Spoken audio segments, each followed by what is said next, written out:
નમસ્કાર. આજે નવરાત્રિના છઠ્ઠા દિવસે માં કાત્યાયનીની આરાધનાનો દિવસ છે.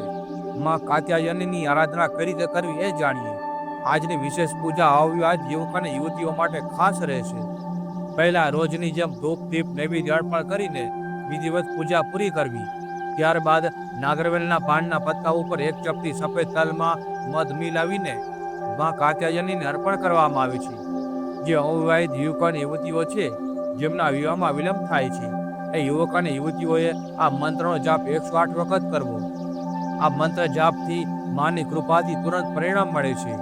યુવતીઓ માટે મંત્ર: કાત્યાયની મહામાયે મા યોગી ન્યતીશ્વરી નંદ ગોપ સુતમ દેવી પતિ મેમ કુરુતે નમઃ.